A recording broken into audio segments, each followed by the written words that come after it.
That's fine. So when you heard, what was your opinion of Wayne's response? That was horrible.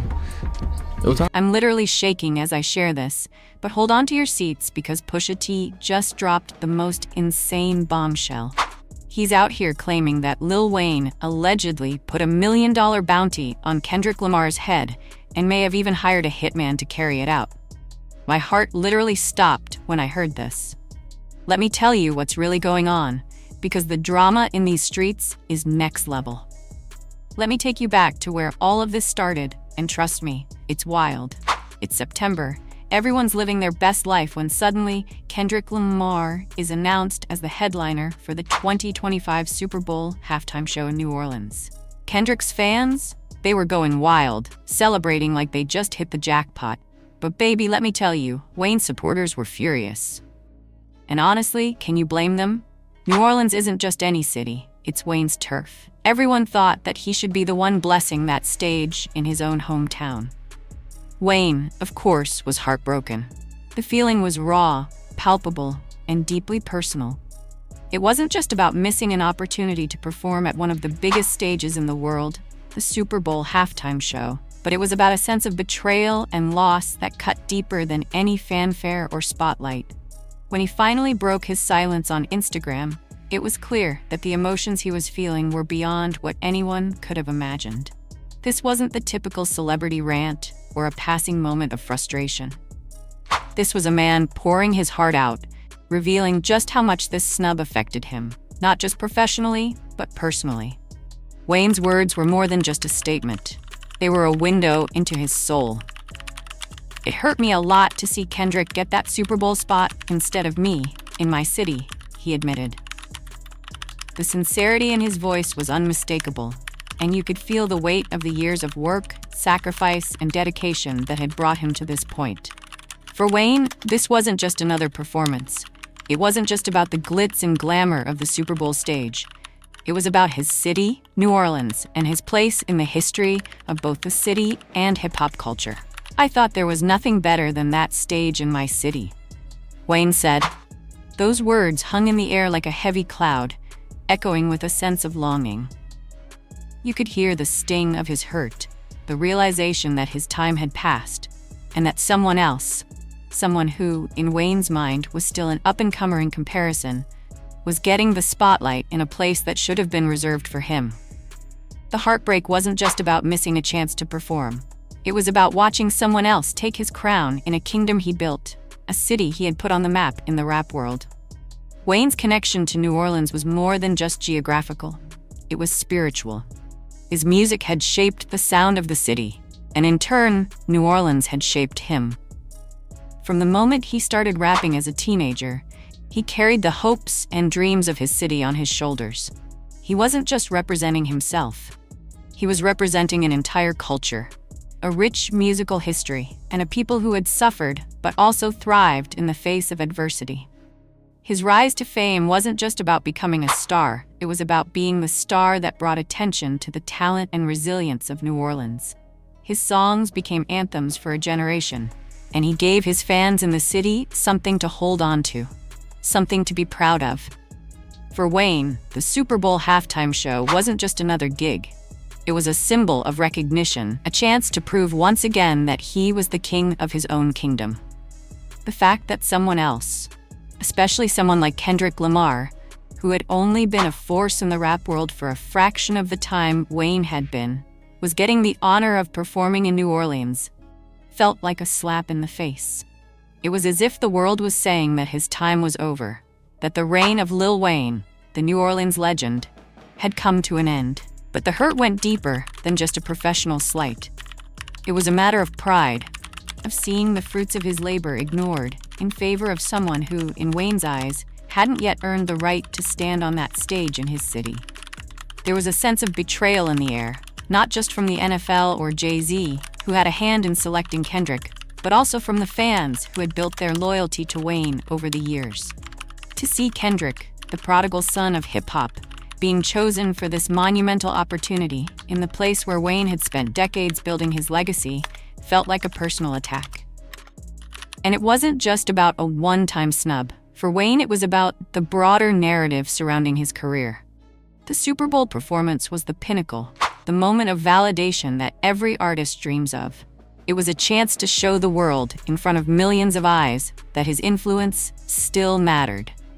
That even in 2025, he was still at the top of his game. But when the NFL decided to go with Kendrick, it felt like that validation was ripped away. It felt like his contributions to hip-hop, to New Orleans, and to the culture he had helped shape had been forgotten in favor of the next big thing. The Instagram post wasn't just a moment of weakness or a fleeting emotional outburst. It was the culmination of years of work, sacrifice, and dedication to his craft. Wayne had given his all to the game, and he had built an empire. But in that moment, it seemed like everything he had fought for was slipping through his fingers. The pain in his words was evident, but so was the sense of disbelief. How could this happen to him? How could the city that he had represented for so long, his city, turn its back on him and welcome someone else onto the grandest stage? But Wayne wasn't the only one who felt betrayed. His fans, those who had followed him since the Hot Boys days, felt the sting of the snub too. They rallied behind him, taking to social media to express their support and their frustration. They too couldn't understand why Kendrick, who had never been fully embraced by the New Orleans scene, was being given the honor that many felt Wayne had earned long ago. Fans of Lil Wayne saw it as a slight to not only their favorite rapper, but to the city of New Orleans itself, a place that had birthed some of the most influential artists in hip-hop. It's clear that the drama didn't end with the Instagram post. This was just the beginning of a saga that would unfold over months, with Wayne's heartbreak evolving into something far more complex. But one thing was undeniable. Wayne's words spoke volumes about the kind of emotional investment he had in his career, in his city, and in the legacy he had built over the years. For him, the Super Bowl performance was never just about a stage.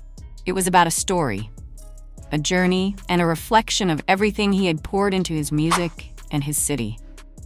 To lose that to someone else, especially someone who wasn't there from the start, hurt more than anyone could imagine. Wayne's fans didn't hold back. They flooded social media, showing mad love for their king, while dragging the NFL and Jay-Z through the mud for what they saw as a disrespectful move. The energy was unreal, like an army of loyal supporters defending their champion. But guess what? The drama didn't stop there. Kendrick, being the lyrical genius he is, decided to take this whole situation to the studio, and he dropped some heavy lyrics on his surprise album GNX, particularly on the track Walked Out Mural, where he rapped, "Used to bump the Carter 3, I held my Raleigh chain proud. Irony, I think my hard work let Lil Wayne down." The internet went wild. Some people thought he was showing respect, but others saw it as pure shade. And of course, Wayne was not about to let that slide. He hit Twitter with a cryptic message. "Let this giant sleep, I beg you all, but I shall destroy if disturbed." Was that a threat? A warning? Either way, it sent chills down everyone's spine. Just when you thought this mess couldn't get any worse, here comes Pusha T, strutting into the drama like he owns the place. We all know Pusha has a history with Wayne, and he didn't hold back in a recent interview. Pusha dropped the bomb that Wayne allegedly put out $1 million bounty on Kendrick. Yes, you heard that right. $1 million to take out Kendrick Lamar. The audacity. I was floored. But this beef didn't start overnight. The tension between Wayne and Pusha goes way back to the early 2000s. It all kicked off with some shady money dealings and has only gotten more complicated over time.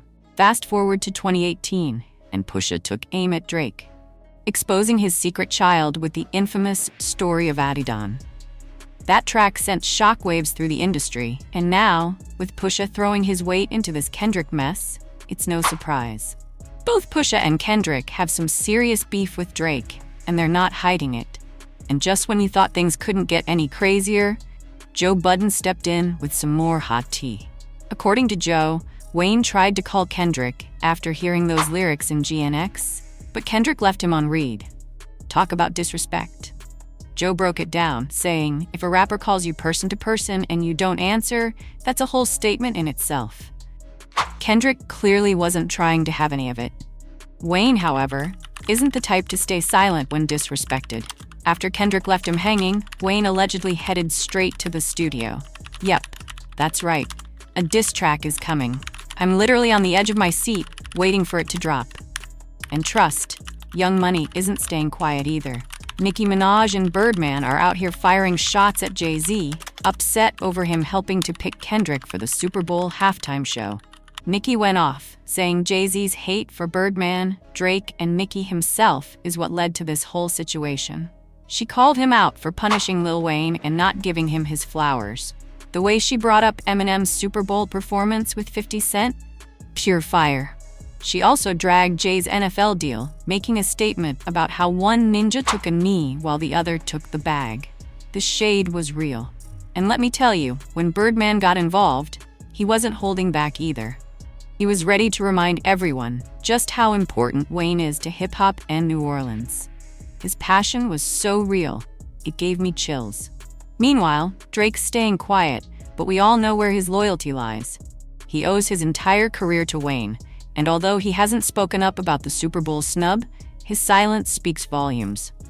On the other hand, Kendrick's out here keeping his cool like the eye of the hurricane. He's still winning, still dropping hits, and getting ready for his Super Bowl moment. But trust, this tension with Wayne is far from over. The rap world is holding its breath, waiting to see who makes the next move. So the big question is, will Wayne drop the hottest diss track of 2024? And what about Pusha's wild claims? Are they true? The suspense is killing me. Every time my phone buzzes with a notification, I'm thinking, is this it? Is this the moment everything blows up? Let me know what you think. Are you Team Wayne or Team Kendrick? Drop your thoughts below, smash that like button, and don't forget to subscribe, because trust me, you do not want to miss what happens next. And speaking of drama, stay tuned for our next video about Drake exposing UMG's shady business deals, because the tea is about to get even hotter. We're witnessing history right here, folks, and I'm here for it. Keep those notifications on, because this story is far from over, and you don't want to miss a second of it.